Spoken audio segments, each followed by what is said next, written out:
point of this video specifically is to, in a sense, talk to myself a year and a half ago. I remember burning through a lot of ammo and not really making any progress in burning that ammo. So I'd go out and shoot 200 rounds and maybe get a couple of hits on steel or paper. But I feel like if I would have known some of these tips that I'm going to give you guys, I would have been able to save a lot of time and money through ammo in progressing my skill a lot faster than what I did. So let's just get right into it. I'm just going to give you a couple of tips and pointers to maybe help your first or one of your first range trips go hopefully smoother. So on one of your first range trips, a couple things. I recommend you start close in. So this target, for instance, this is 4.5 yards, right? So it's really close, but that's good. You don't need to be pushing distance early on. Let's see real quick. So what I recommend is before you start shooting live, say you get to the range, your firearm is clear, you don't have any ammo in there, I recommend just presenting your gun and pulling that trigger, right? So with no ammo in there, whether you have a dot or irons, it doesn't matter. Just present, pull the trigger. And what you're looking for is to gain some familiarity with your trigger before you start firing. So once you do a couple of reps, just dry fire on your target. And also having a focal point, like a post-it note, does help, right? Because part of shooting is focusing in on an area and putting rounds there. So if you have a focal point, it can make it easier to better focus in. So once you do a couple of dry reps and you feel like you're consistently pulling the trigger without disturbing the sights too much, you can go ahead and load up and just start with a low round count. I'm saying 3 to 5 rounds. So here we go. We'll do 3 rounds, right? So there was 3 rounds into the post-it note. So those were controlled shots, but let me hammer something home. So I think when you're first starting, I think really slow shots is helpful. So let's go really slow for 3.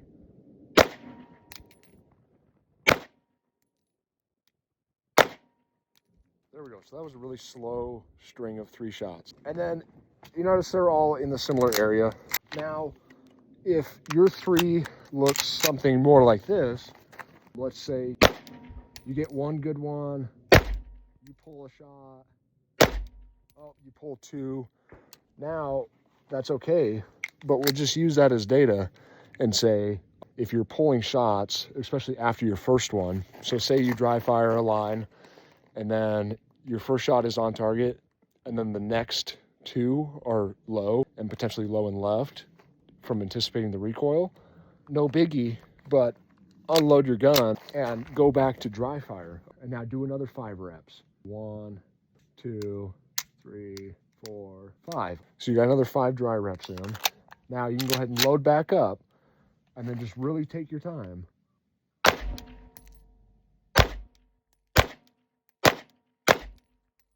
There you go. That alone right there, dry firing as you're live firing, can be really helpful. Most people talk about dry fire as something you just do at home, but I don't think that's true at all. I think you absolutely should be doing it at the range, especially on some of your first trips, because not only is it free reps, but it removes that recoil anticipation and the fear of the recoil, because you have to get used to recoil. Handguns, 9mm, 380, stuff like that, they don't produce a lot of recoil, but it's recoiling in your hand. It doesn't feel natural at first. It's something you have to get used to. So don't fault yourself for it, but just unload, because it's better than burning through ammo, right? Unload, do 5 dry reps.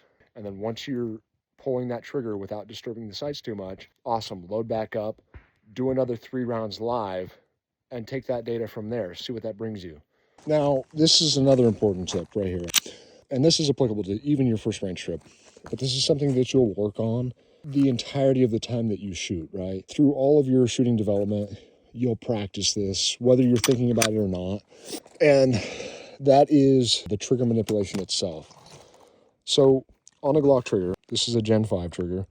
And again, this is going to be the same process for all triggers, right? So first and foremost, make sure that your firearm is unloaded and it is clear and safe. And keep your muzzle pointed in a safe direction, even when you're doing this. Even though I know it's dry, keep it pointed in a safe direction. So with your trigger, try the same thing, right?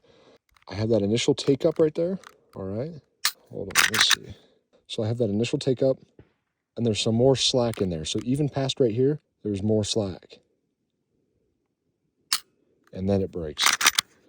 So reset, slack, break. Big take up of slack, rest of the slack right there, and then break. And the reason this is important is, say you're on target, so you're lined up, but you start your trigger pull from out here to break that shot off. That is so much movement and so much time for you to disrupt the sights. And that may be dramatic, but you know what I mean. Any little movement as you're pulling that trigger can disrupt the sights. Whereas, let's say I already have the trigger up to its point of breaking, then as soon as I'm ready to fire, that round goes wherever I want it to go, even if I move the trigger thereafter. Or even if I disrupt the gun, if I already have the trigger at the point of breaking and I decide to take that shot, your bullet is so much more likely to hit where you want, even if you do still disrupt the gun. Just to recap, the trigger prep, especially early on, is going to be a breakthrough. If you're anything like me, this is what got me hitting the target, even close in like this. This is what got me there. Now let me demonstrate what this will do for you. So my first shot, I'm going to not prep the trigger, and I'm going to simulate myself anticipating the recoil, right? So I'm not going to prep the trigger. Miss. Miss. Miss.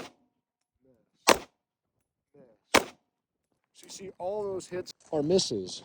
And I'm definitely exaggerating pulling this gun down, but I'm going to do the same thing, except for this time I'm going to prep the trigger. So let's see what that looks like. And I'm still going to exaggerate the pull down. So I got it prepped. There we go. It was still a hit. It was low, but there we go. So even with me still pulling this gun down, which you may experience early on when you're anticipating recoil, it's very common to shoot low and left. Even with me exaggerating that movement, I'm still getting my hits because I'm prepping my trigger. Give this a try. I almost guarantee you're going to shoot better than you did before.